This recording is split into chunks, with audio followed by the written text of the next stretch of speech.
दिया। अब संसार में तुम जाओ, मेरा भजन करना, गुणानुवाद करना, यश करना, कीर्ति गाना, लेकिन ये जाते जाते मोह माया में फंस गया। लेकिन आज दिन तक ये कभी भगवान का नाम नहीं ले रहा है, टालता चला जा रहा है, संसार के सारे कर्मों में लगा हुआ है। भगवान भी देखते जा रहे, जैसा कार्य करोगे वैसी योनि भी हम तुम्हें प्रदान करेंगे। एक बार की बात है, एक पिता के 4 संतानें थे। एक बेटे ने कहा, पिताजी मैं चाहता हूं कि अब आपका बुढ़ापा आ गया है, भगवान का कुछ भजन करो, धर्म कर लो, जो आपके साथ में जाने वाला है। लेकिन पिताजी न बोले। दूसरा बोलो, ये ऐसे नहीं बोलिए। बोले फिर?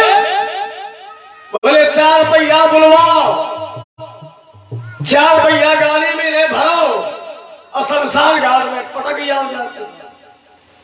क्योंकि वहां पर ये चलती फुकती लाशें देखेंगे, वहीं पर हाथ में माला होगी, मुंह में इनके ताला होगी, तब इनके समझ में चढ़ेगा, भेजा में चढ़ेगा कि धर्म क्या है, परमात्मा का काम क्या है।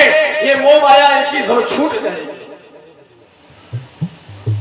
दूसरे बेटे ने ऐसे किया, 4 पहिया गाड़ी में बिठाया, शमशान घाट पर ले गया, पिताजी को कमरा बुलवा दिया, वहीं बैठा दिया। कहने लगा, पिताजी 1 वर्ष 1 महीने के लिए आप यहां पर रहेंगे, जलती भुगती लाशें देखेंगे, तब आपको मोह माया से, बंधन से छुटकारा मिल जाएगा। अब वो बेटा छोड़ के चला आया और कह दिया, बेटा जाओ, कोई बात नहीं, छोड़ छाड़ के चला आया। अब रहने लगे। लेकिन एक दिन की बात है, जब 1 महीना व्यतीत हो गया तो बेटा लेने के लिए तीसरा वाला पहुंचा। बेटे ने कहा, पिताजी आप यहां पर शमशान में 1 महीने रहे और आपने जलती भुगती लाशें देखी, लेकिन कुछ समझ में आया कि नहीं समझ में आया? अब पप्पा बोले, बेटा एक ही बात समझ में आई। बोले कहा? बोले शमशान घाट में अगर पहले लकड़ियन की दुकान खुल जाए तो कितनी बिक्री रोज हो रही। बेटा बोला, वाह रे बाप, हम सोचते थे तुम्हारी जिंदगी सुधर जाए, वहां का रास्ता साफ हो जाए, लेकिन ये शमशान घाट में लकड़ियन की दुकान खुलवा रहे। वाह रे पिताजी, क्यों? इसीलिए कहा भी गया है, ये मनुष्य योनि है जो सब कुछ कर सकती है। मनुष्य प्रभु का भजन कर सकता है, भगवान का गुणानुवाद कर सकता है। अगर आप किसी अन्य योनि से कह दे, या गाय से कह दे, या भैंस से कह दे, या अन्य किसी पशु से कह दे, या अन्य किसी जीव जंतु से कह दे कि आपको प्रभु का भजन करना है, भगवान का भजन करना है, तो क्या कर पाएगा? नहीं कर पाएगा। यह मनुष्य शरीर कर सकता है। एक बार की बात की, 84 लाख योनियों में मनुष्यों में, मनुष्य योनि को छोड़ के सारे प्रकार की योनियों में चर्चा चल रही। क्या चर्चा चली? बोले ये बताओ, जब मनुष्य मरता है तो उसकी देह जला के नष्ट कर दी जाती है, गंगा में सुरवा दिया जाता, बहा दिया जाता है। लेकिन जब हम लोग मरते हैं तो हमारे लोगों की खाल, कहीं हड्डियां, कहीं न कहीं किसी के काम में आ जाती है। तो मनुष्य अपने को बलवान क्यों बताता है, मोक्षवान क्यों बताता है, गुणवान क्यों बताता है, धर्मवान क्यों बताता है, श्रद्धावान क्यों बताता है? ये क्या कारण है? ब्रह्मा जी को बुलाया गया, ब्रह्मा जी आए, ब्रह्मा जी ने कहा, क्या बात? सारी प्रकार की योनियां बोली। आप ये बताओ, मनुष्य अपने में श्रद्धावान, ज्ञानवान, गुणवान, बलवान, ये क्यों बनाया गया है? तब ब्रह्मा जी ने उसी सभा के मध्य में मनुष्य को खड़ा कर दिया और मनुष्य से कहने लगे, बेटा ये बताओ, तुम अपने को क्यों मोक्षवान बताते हो? मनुष्य बोला, प्रभु दुनिया में नंबर बलवान व्यक्ति हम हैं, हमसे बड़ा कोई बलवान व्यक्ति नहीं है। ब्रह्मा जी ने आवाज लगाई, यदि मनुष्य से बड़ा कोई बलवान व्यक्ति हो तो खड़ा हो जाए। शेर वहीं पर 84 लाख योनियों में खड़ा हो गया। सिंह ने कहा, क्या हमसे बड़े बलवान व्यक्ति हो? एक झपट्टा भर में गोविंदाय ने बोला, काम खत्म, पैसा आ जाता। मनुष्य फिर वहीं से हार गया। अब इसके बाद में दोबारा फिर पूछ दिया, बोले अब बताओ। मनुष्य बोला, दुनिया में हमसे बड़ा कोई चालाक व्यक्ति नहीं है। ब्रह्मा जी ने कहा, यदि मनुष्य से बड़ा कोई चालाक व्यक्ति हो इस 84 लाख योनियों में तो खड़ा होकर बताए। कौआ बोला, हमसे बड़े चालाक हो। मनुष्य फिर से हार गया। तीसरी नंबर पर मनुष्य से ब्रह्मा जी ने पूछा, अब बताओ। मनुष्य बोला, दुनिया में हमसे बड़ा कोई अच्छा गाने वाला नहीं है। तुरंत कोयल खड़ी होगी, बोले हमसे अच्छा गा सकते हो। मनुष्य फिर हार गया। चौथी बार में पूछा, मनुष्य क्रोध करके बोला, देखो दुनिया में हमसे बड़ा कोई गधा व्यक्ति नहीं, सबसे बड़े गधे हम। किसी व्यक्ति ने गधे के कान पकड़े, उससे पूछा, क्यों रे दुनिया में भगवान है? गधा बोला, ना बिल्कुल नहीं। कान पकड़ के भट्टे पर ले गया, 100 ईंटें ला दे, बोले अब बता, बोले ना। 200 ईंटें ला दे, बोले अब बता, बोले ना। 300 ईंटें ला दे। गधे की पीठ पर पूरा बदल हुआ। गधा बिना पूछे बोला, हाय हाय हाय हाय हाय, अगर दुनिया में भगवान न होते तो कहेगा भुगलिया बोलते का रेवा कितना भार न होती। परमात्मा हर जगह व्याप्त है। इसी कवि ने बहुत सुंदर लाइन बाबा गोस्वामी तुलसीदास जी ने बताई है। क्या बताई है, सुनिए। हरि व्यापक बसे समाना, प्रेम से प्रगट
परमात्मा हर जगह पर व्याप्त है, कल कल में व्याप्त है, पत्थर पत्थर में व्याप्त है। जहां चाहोगे परमात्मा वही व्याप्त है। लेकिन बुलाने वाला द्रौपदी और शिवरी जैसा भक्त होना चाहिए, तभी परमात्मा आता है। एक व्यक्ति ने हमसे एक बार प्रश्न किया, पंडित जी एक बात ये बताओ, आप ही कहते हैं कि परमात्मा हर जगह व्याप्त है, तो बोले मंदिर और मस्जिद में क्यों जाते हो? हमने कहा ये भी बात तुम्हारी सच। हमने उस व्यक्ति से पूछा, ये बताओ तुम पढ़े कितना? बोले BSc BCom MA पास हो।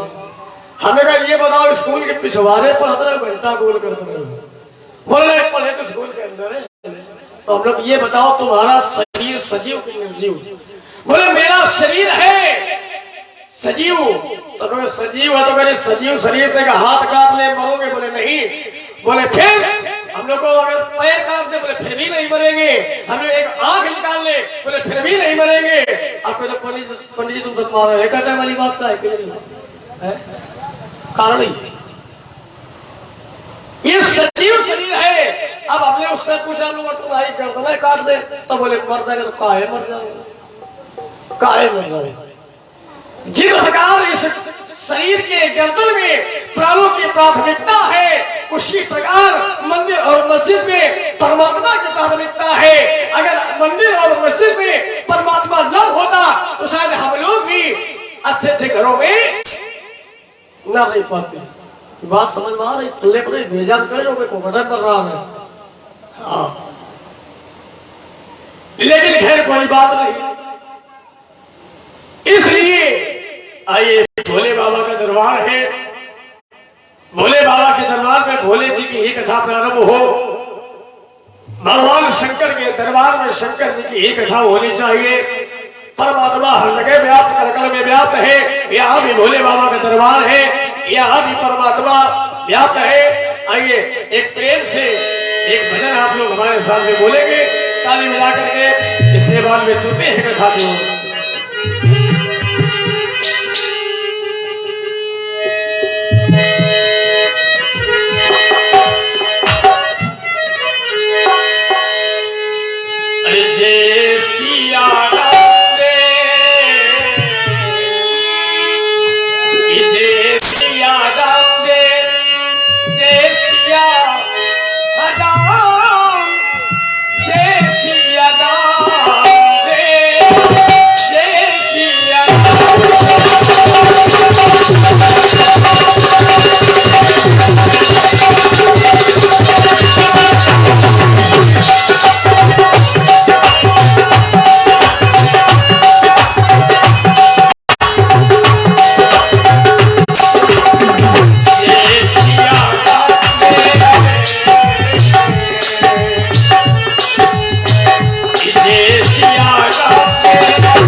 हिमालय के मान सरोवर में यदि कोई व्यक्ति गिर जाए वो फिर मरता नहीं है, मर जाता है। और यदि भगवान की इस कथा के मान सरोवर में यदि कोई व्यक्ति गिर जाए तो मरता नहीं है, तर जाता है। मरता नहीं है बल्कि तर जाता है। ये वो हिमालय का मानसरोवर अलग है जिसमें व्यक्ति की मौत हो जाती है। ये भगवत रूपी हिमालय का मानसरोवर है जिसमें व्यक्ति मरता नहीं बल्कि तर जाता है। इसलिए सत्कर्म चाहे छोटा हो चाहे बड़ा, लेकिन सत्कर्म सत्कर्म ही होता है। चाहे आप भागवत जी की कथा सुन लें, चाहे आप 18 पुराण की कथा सुन लें, चाहे आप रामायण जी की कथा सुन लें, चाहे आप श्री जयपुराण महाभारत की कथा सुन लें, और चाहे आप बाबा सत्यनारायण की कथा क्यों न सुन लें। क्यों? चाहे कोई भी आप पुराण, चाहे कोई भी ग्रंथ आप पुराण देख लेंगे, पढ़ लेंगे, सुन लेंगे, लेकिन सबके वक्ता कौन मिलेंगे? भगवान शंकर। और श्रोता कौन मिलेंगे? मैया पार्वती। क्योंकि यहां पर दिव्य भोलेनाथ का दरबार है, दो शिवालय एक साथ में बने हुए हैं, इसलिए भगवान भोलेनाथ की कथा से ही प्रारंभ कर रहे हैं। अब देखिए, एक अच्छी बात हम लोग को और बता दें, किसी भी पुराण में किसी भी देवता की कथा लिखी हो या न लिखी हो तो वो चल जाएगा। किसी भी ग्रंथ में या कोई ऐसा पुराण नहीं होगा या कोई ऐसा ग्रंथ नहीं होगा जिसमें भगवान शंकर और मैया पार्वती की कथा न लिखी हो। क्यों? भगवान शंकर है विश्वास, मैया पार्वती जी है श्रद्धा। जब तक हमारे आपके मन में श्रद्धा नहीं होगी, विश्वास कैसे जागृत होगा? रामचरितमानस में बाबा गोस्वामी तुलसीदास जी ने दूसरे श्लोक में बताया है, श्रद्धा विश्वास रूपिणो। दूसरे श्लोक में बता दिया बाबा गोस्वामी तुलसीदास जी ने। इसलिए भगवान शंकर है विश्वास, मैया पार्वती जी है श्रद्धा। लेकिन रामायण में भोलेनाथ और मैया पार्वती जी का विवाह लिखने की इसलिए जरूरत थी, क्योंकि एक संत ने बाबा गोस्वामी तुलसीदास जी से प्रश्न किया था, महाराज श्री ये बताओ, जब रामचरितमानस में भगवान राम और मैया सीता का विवाह लिख दिया तो भगवान भोलेनाथ और मैया पार्वती का विवाह लिखने की क्या जरूरत थी? क्यों आपने लिखा? बाबा गोस्वामी तुलसीदास जी ने बहुत अच्छा उत्तर दिया कि भगवान शंकर विश्वास के प्रतीक है और मैया पार्वती श्रद्धा के प्रतीक है। इसलिए हर पुराण, हर वेद, हर ग्रंथ में ये लिखने की जरूरत है, भगवान शंकर और मैया पार्वती को विश्वास। अब देखिए, सत्कर्म छोटा हो या बड़ा, स्नान कुएं का हो चाहे गंगा जी का, चाहे तालाब का, चाहे नल का हो, लेकिन स्नान केवल स्नान ही होता है। उसी प्रकार यहां पर भी वर्णन है, चाहे कथा सत्यनारायण की हो चाहे जिसकी हो, कथा कथा ही होती है। अब इसलिए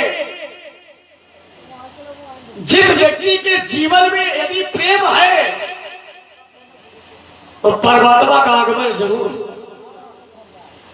अगर अंधकार भरा है तो रिश्तेदार नहीं आएंगे, अगर अभिमान भरा है तो परमात्मा नहीं आएगा।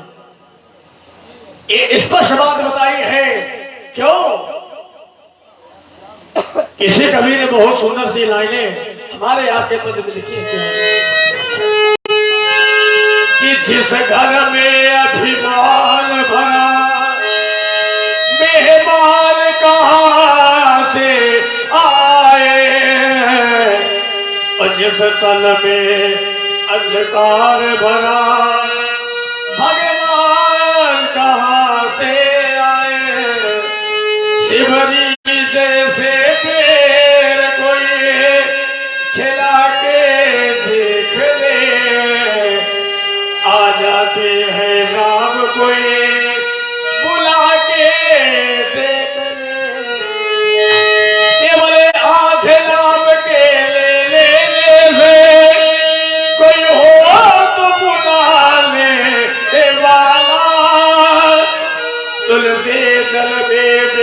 जाते हैं, कोई बोल चुकाने वाला शिव जी जैसे पेड़ कोई खिला के देख ले, वो आ जाते हैं अब कोई बुला के देख ले।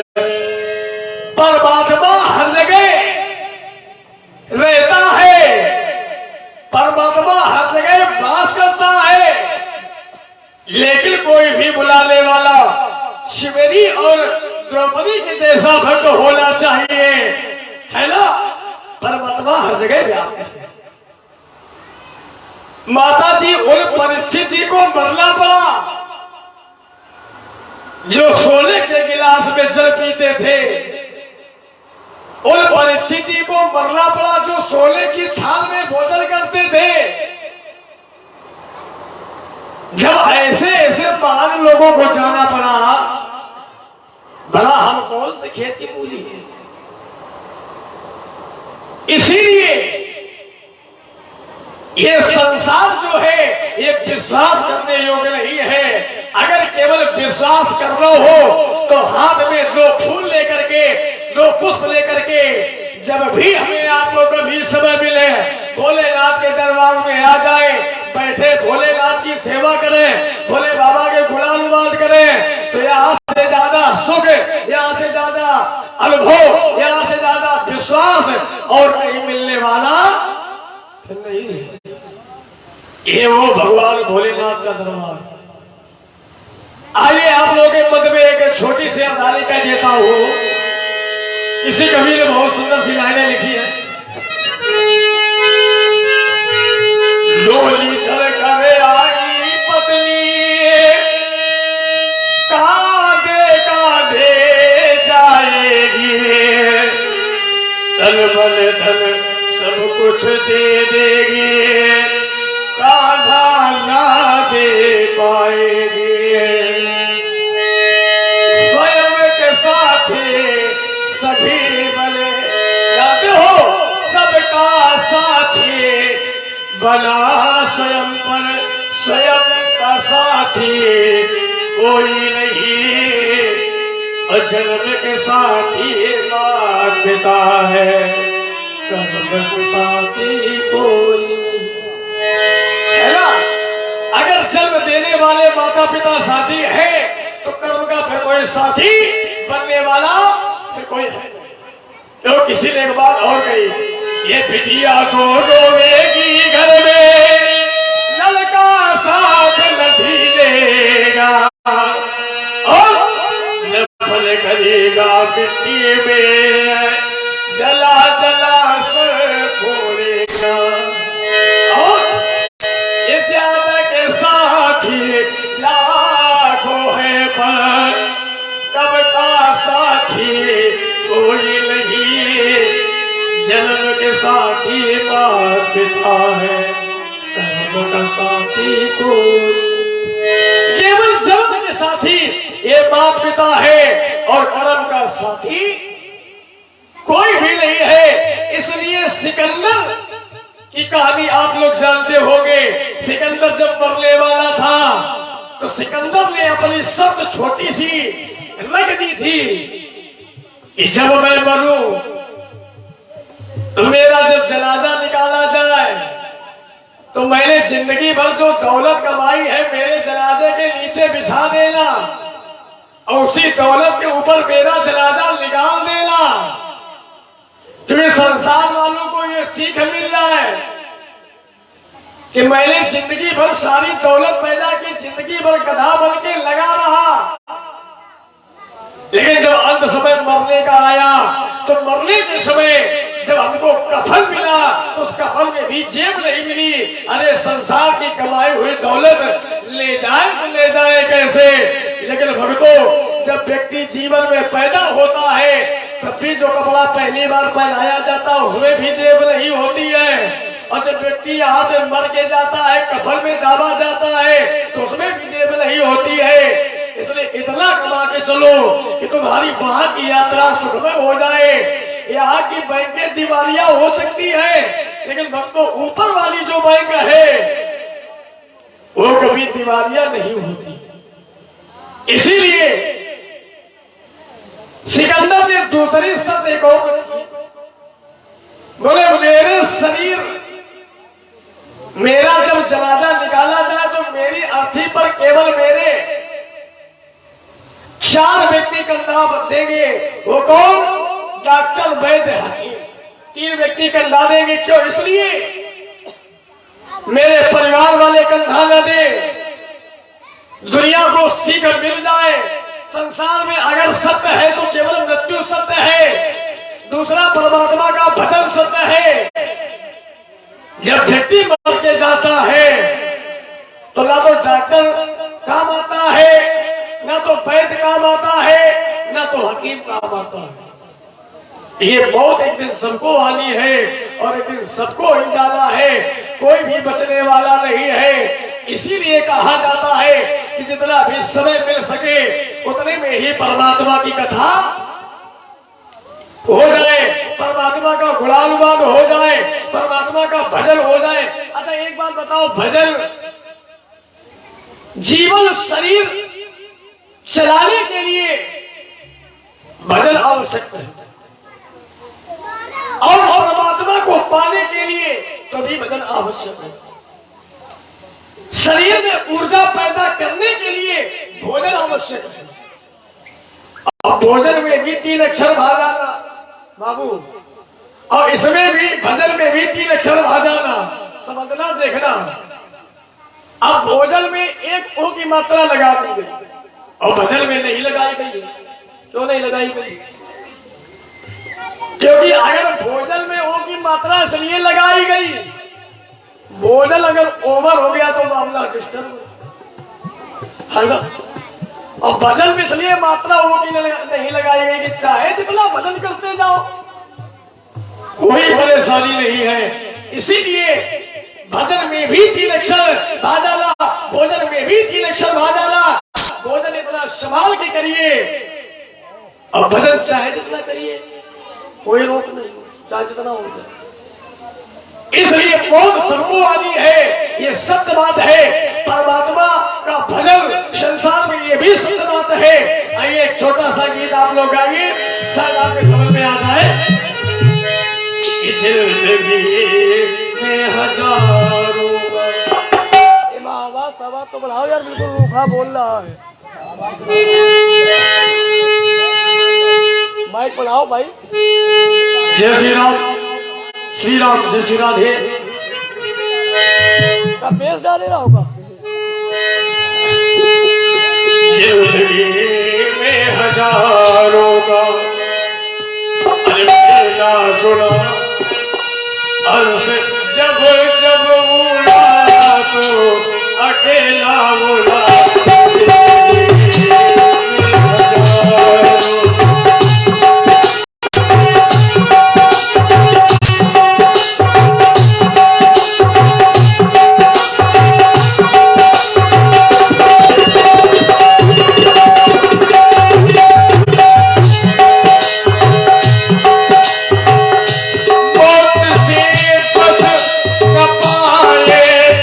छोटा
जय हो। जिंदगी में हजारों का मेला जुड़ा, हंस जब उड़ा तब अकेला हुआ और सत्य बात। इसलिए परमात्मा राम को केवल क्या पसंद है? निर्मल मन होना चाहिए। भगवान राम के जैसा नीतिवान न परमार्थी और न स्वार्थी कोई भी नहीं था। वे रामचरित मानस में बाबा गोस्वामी तुलसीदास जी ने बताया है क्या? बोले नीति प्रीत परमार्थ स्वागत अपूर्ण राम सब जाने यथार्थ।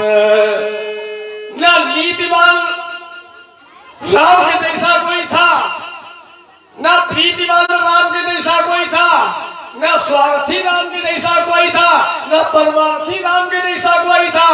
वो न राम तो राम के समान कोई जानने वाला नहीं था।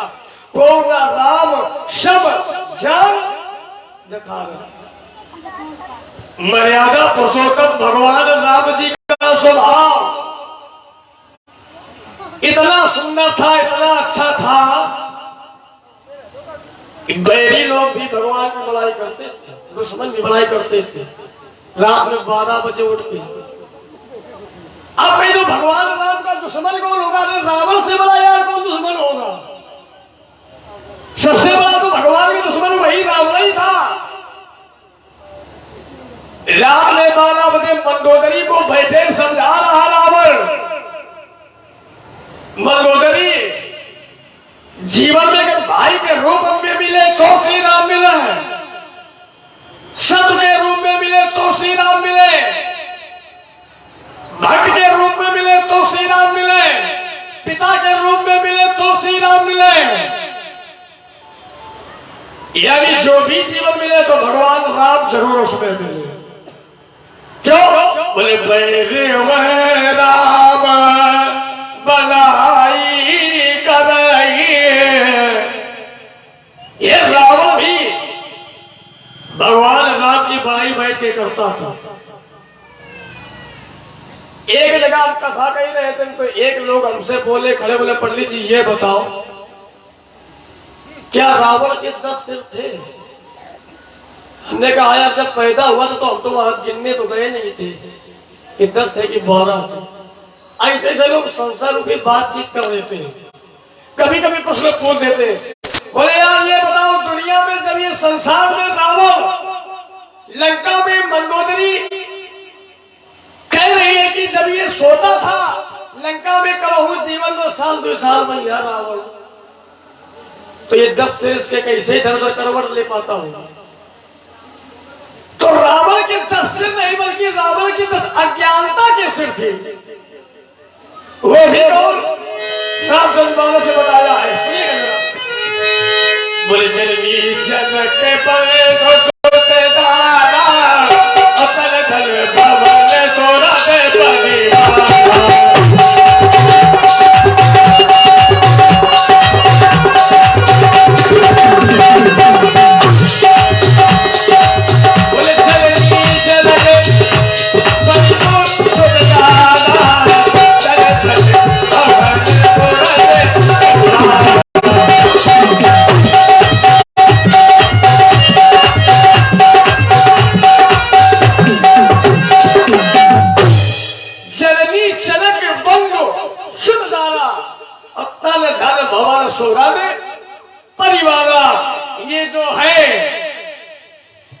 ये संसार में ऐसी अज्ञानताएं हैं। कोई भी अच्छा कार्य करो, पत्नी अपो पतो पाए पहले, अम्मा अपो पतो पाए पहले, बप्पा अपो पतो पाए पहले। इसलिए तो ये अज्ञानता के सिर बताए गए है ना। और रावण विद्वान था, उत्तम कुल ऋषि पुलस्त कर नाती, ये उत्तम कुल का था, पुलस्त ऋषि का नाती था, विश्वशर्मा का बेटा था। लेकिन इसको वरदान था तो पिछले जन्म में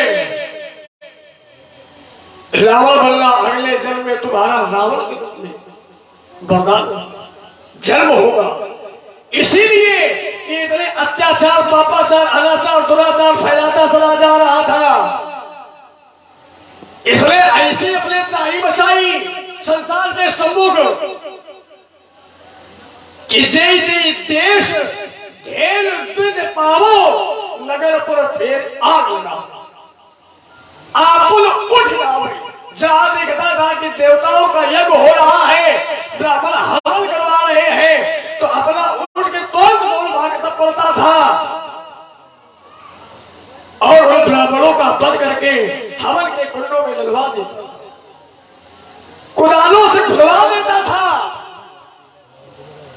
और आदेश देता था अपने मंत्री को कि चौराचार पंडित पूजन का भागवत कथा करो तो मिल जाए, उसको तुरंत मारो, फूको मारो, और जिस घर में हवन हो रहा हो उसका घर नष्ट कर दो। आदेश देता था रावण। उस रावण के समय उस ये राज्य था, कोई पूजा नहीं कर पाता था, कोई भगवान को ध्यान नहीं पाता था, ये पृथ्वी नहीं बची थी। और लोग कहते कलयुग बड़ा खराब, कहां से कलयुग खराब है? कलयुग में इतने धर्म कर्म हो रहे, इतनी अच्छी भागवतें हो रही, इतनी कथाएं हो रही है, घरों घरों में पूजा पाठ हो रहे हैं, अच्छे अच्छे अनुष्ठान हो रहे। तो बताओ कलयुग अच्छा है कि वो सतयुग कहता द्वापर खराब था जिसमें राक्षस लोग हवन यज्ञ बंद करा देते थे? हमारे तो यही नहीं समझ में आता है। तो कलयुग तो फिर भी ठीक है। आज जैसे अब बताओ, रावण अपने माता पिता की, गुरु की, किसी की आज्ञा नहीं मानता था। माने माता पिता ने देवा, साधु ने सल करवावे सेवा। ये वो रावण का राज्य था, ये वो रावण था। लेकिन खैर कोई बात नहीं। इसलिए संसार में जितना भी हमें समय मिला है वो भगवत भक्ति के लिए मिला है। किसी कभी ने लिखा